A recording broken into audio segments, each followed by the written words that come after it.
Hey everyone, this is Diana Accent, and I'm here to talk about the first free mentoring session that we're doing online, and it is around the hiring process and what can you do to improve the quality of people that you like to hire.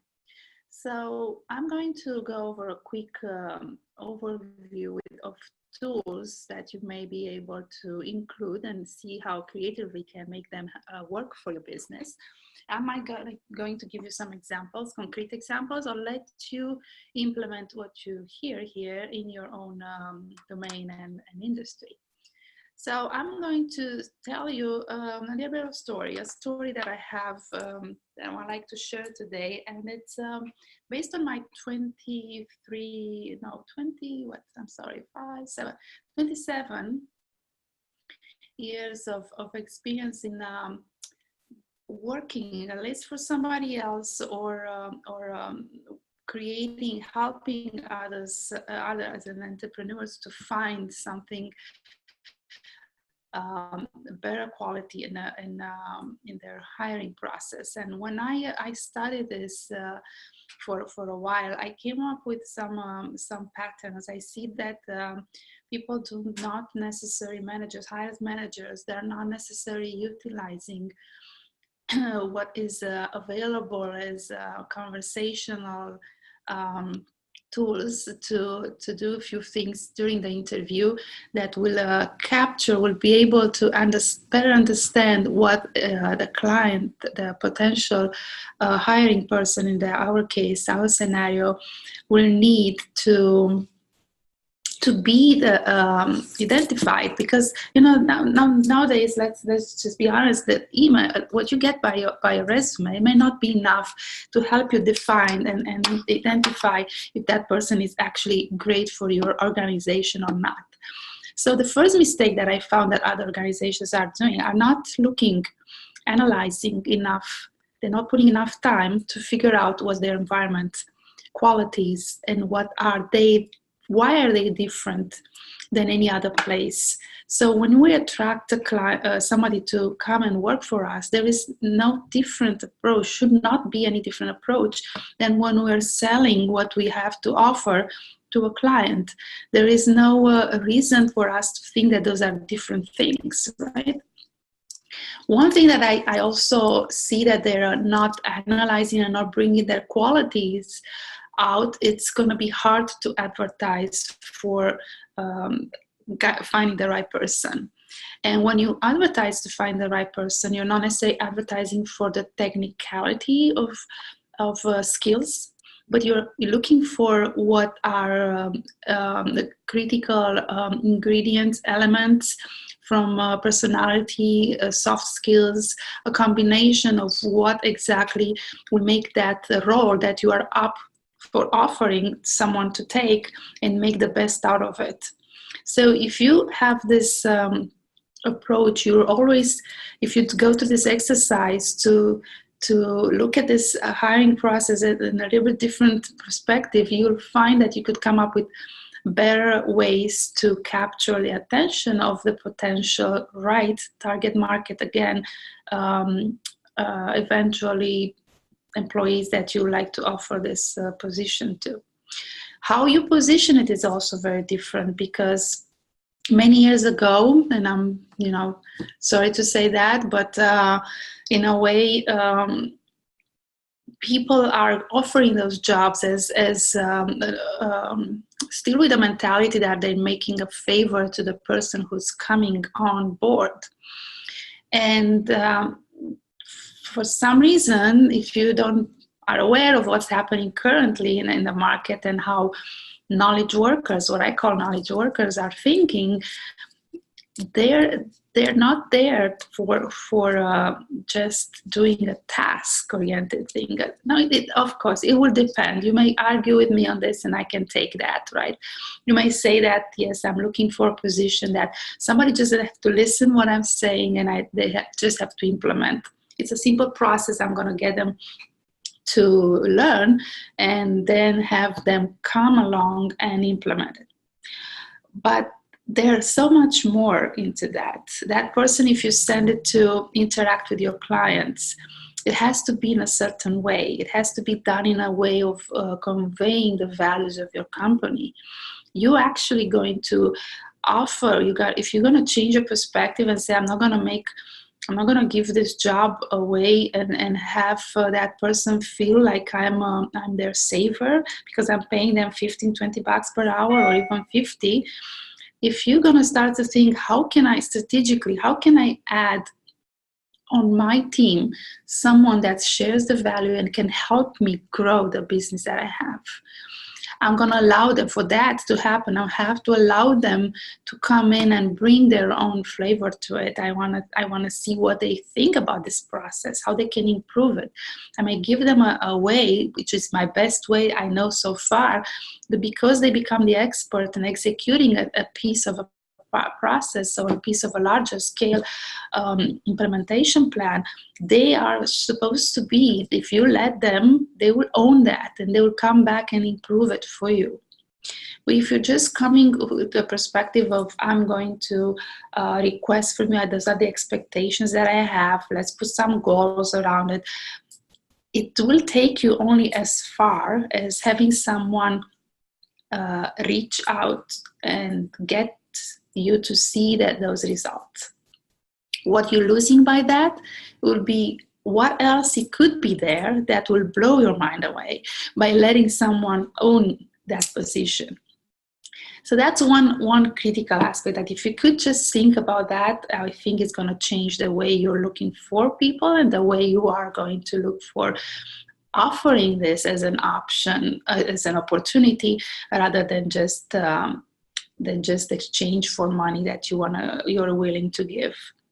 Another aspect would be how, during the conversation and during the communication, how are you going to advertise for that? What are the elements that you want to put into an ad?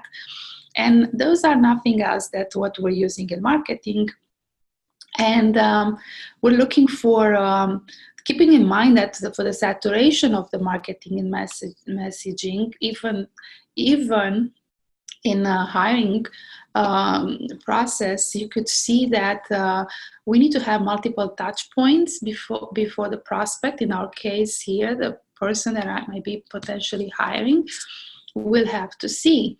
So in order for them to submit their application, I have to not only create a compelling message, something that they would like to see themselves coming. So my past experience, an earlier story here, it's about how I picked up on the way that companies choose to describe their role.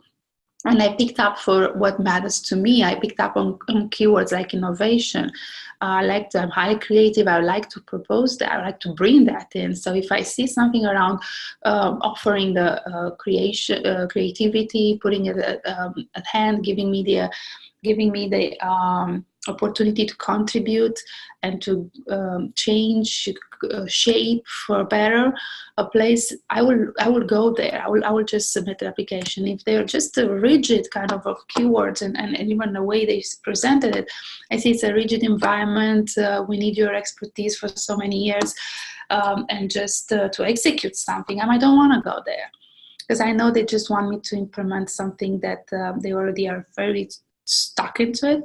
And my creative aspect of my personality is going to be suffocated in that environment. So I might choose that, right? That's what's going on in the prospect mind. You got to think about what is in their mind, and the same is for hiring. It is no different. So 4 elements that you may want to put. You want to interrupt the pattern. You want to make sure that people are looking at an ad and they have a great headline. And the great headline, I'm sorry to say, but it's not we're hiring an agile coach. It's not we're hiring a technician for a dental office. That's not.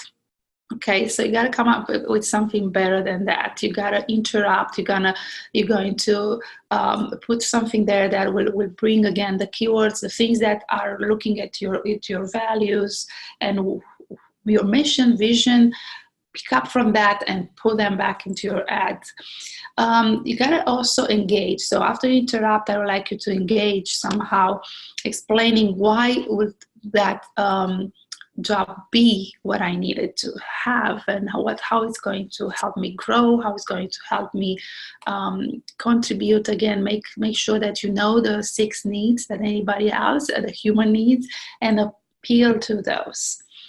The highest one is the need for contribution. Obviously, some people need to have diversity, right? They would like to make sure they don't do the same thing. They get bored easily. So make sure you kind of look for what you are doing, how you're serving your client, and what elements are needed, ingredients in a way, and in which order you want to put them into your system to support that. And from there, go backwards and just come up with, those are the people that I need to get on board with me, get them with me in a partnership kind of element. And that's a third thing that I like you to go with it from today. Partnering, bringing someone and giving them an opportunity. It's almost I'm partnering with them and making that opportunity something that we both co-create and make it better. If I just say I'm hiring someone to do something, it almost makes me think, triggers me back to when, yes, we were looking at how people were just slaves and working for somebody else for an exchange for something. And I know that's harsh just for me to say, but think how far are you from proposing exactly the same thing in your organization when you get somebody to work for you? How is treated? The third piece is educate, right? So you have the 4 elements that you need to put in your ads and any communication. Interrupt, engage, and then educate. In education, when instead of explaining what's needed in that, what do I need to bring on the table, educate me on what I'm going to help with my help. What are you going to get out of it and support your clients? It will be more appealing for me to read that together. If I come with what I have and you offer me this opportunity, together we can save lives, right? Or we can just get to serve the clients that you're serving in a certain way. Let's say I'm a technician, dental technician, together with our practice coming and joining our practice, you have the opportunity to educate families and keep them healthier.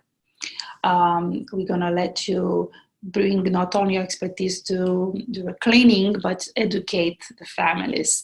You have a platform to grow, to learn more, and come up with ideas from what you see in order to implement a program that, let's say, families are going to follow and check with you on a regular basis. Anything that can be of that nature, it puts me now in a different perspective. I kind of feel like I get to do something that I love, but I have a lot of opportunities to take that and make it an impact, create an impact. And the last thing would be the offer that has to be so compelling that nobody can turn it down. So if you want people to call you for that interview and come in and offer their expertise, make sure you make that offer to be very compelling. And it doesn't necessarily mean that you're going to say, with us, you can learn, I don't know, 30% more. You can earn 30% more than working with anybody else, although that can be very compelling, right? But if you can make that kind of a statement, at least you could just say that by coming to an interview to get to know each other, right? You'll offer them an experience as a customer for free, if you could do that. So yes, I would love to see how that environment works before I come in, before I say I'm a great fit to that. So think about, there are other ways in which you can frame. So if you bring somebody in a salon, right? Because I have a client that's actually doing that. You could just when you hire that person, offer them to to come and experience the services, and then see how they could make them, how you could just be in that environment. Because if I could, I think Starbucks is hiring very easy. Okay, most of the Starbucks employees are customers before they go and get a cup of coffee from there. So they have the environment, they can experience that, and now it's easy for them to go and just say, I love to work here. Yeah, I love coffee. I love talking to people. I love to be here. It's easier. The interview becomes so much easier because they're just going to talk about how can you fit in making our experience. You know that what's important for us, Starbucks, would be maintaining the experience that we created for the clients, because that's what they sell, right? They just don't sell necessarily the coffee, which may be good, sweet, that made me drink coffee, which I don't usually drink coffee, because they know what to put inside as ingredients. It's more of a going around that area, sitting there, listening to the music that they play, etc. Having someone to meet in that place would be the first that comes to your mind. That's what they're doing. I hope you realize that, right? It's not like they're making something too difficult. So when you take that and you put it in the perspective of your small business, doesn't matter what your small business will be, please do exactly the same thing. Realize that if you're going to start providing a service in which people are, Chick-fil-A does the same thing, right? Chick-fil-A does the same thing. It's very easy for them to get people to hire it. I don't think they're having a problem. I can bet that it's not hard to get on their schedule. People are coming to them like magnets, and they have a pool of people from which they could just pick and choose whoever they want to deliver the experience that you may have there. So in the same manner, please, doesn't matter how large your organization is, doesn't matter if you have 3,000 employees, you could take this and shape it in a way in which you're going to show people what are they getting themselves into. And by doing that seminar, let's say you just put up a seminar and you bring people to learn more about company, experience it first, see who else is actually interested to stick around and why, and ask them to kind of come with ideas or to observations about what they have seen after you provide that experience, would be a good hint for you to say, I'm going to choose that person versus the other person. And it doesn't matter, I also have to highlight that doesn't matter, a skill can be learned, but I can teach someone to be in integrity. They either are in integrity or not, right, with things. And I also know something else. I know that the way they do small things or different things in their life, they're going to do the same when they have to offer their services for others. So we're not going to change. I'm going to be so neat at work and messy at home. Usually it's, if I'm neat, I'm going to be neat or cross, because that's something that I like to have. It's an environment that I want to live in. I'm not going to go and make a mess at work and function well, and home be super, super neat and keep things organized. Either I'm organized or I'm not. So pick up stuff like that you could just see behind the resume, because that's not going to be in the resume. Even if I say I'm highly organized there, when you ask the question about explaining why you say that, why is that important, going back to experiences and to examples like I mentioned could be a good hint for you to say, this is a person that I can bring in my environment because we're highly organized, or we care about putting things in the right place, right? Okay, I think I got you a little bit all over the place. Talk about few many things. I have one more which I'm going to keep for the next meeting, because it could go across other areas, but I'm going to introduce you next time to what I call the Conversation Essentials. They're coming from a program called Conversation Intelligence, and there are 5 small things. I don't want to say small, I want to say easy.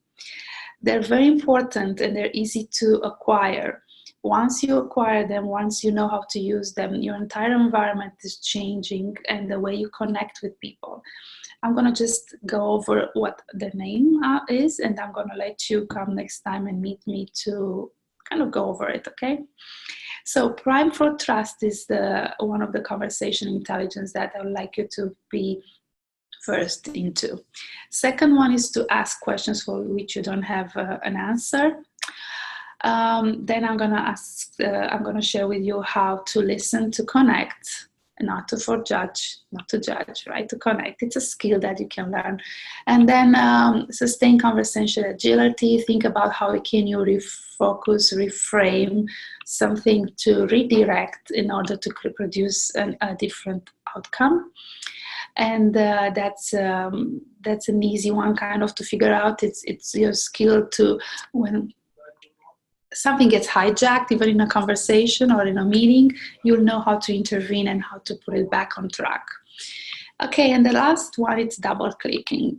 So 5 essentials, again, that you could use. That would be my last piece, that getting this kind of a training or learning about it and how can you use it in different ways, I think is going to impact a lot and help you identify who are the best candidates actually to help you move forward with your mission and your vision about your company that you created in your company. And if you don't have one, then you're in big trouble, because anyone needs to have a point in which direction they go towards. And I know there are a lot of possibilities to be created. So it doesn't matter how big your plan is and how diversified. It's just there is a need for you to focus, prioritize, and move towards that direction, even if there are going to be 1,000 steps towards it. And even if you, for each step from those 1,000 steps, you will need to be very strategic in which people are going to get together with you to create that step and move forward into the map that you're just putting together. So simplifying any complex issues, please let me know if you need any help with that, but come up with something that it's easy to communicate is going to be the key for you to find, even in your current environment, support and leverage all the assets that you have currently to get you where you need. All right, thank you very much for listening in, for tuning in. I'm really excited that I get to do this. I hope you found some information useful. You know where you can contact me if you need any help, and please, if you have any questions, add them on. I'll continue to receive the questions and answer by email. But at the same time, as I see there is a trend for a certain area that is needed, I'm going to just come back and do something like this. You can jump in, we can have interaction, or just watch the video that I put together for you. All right, take care, see you.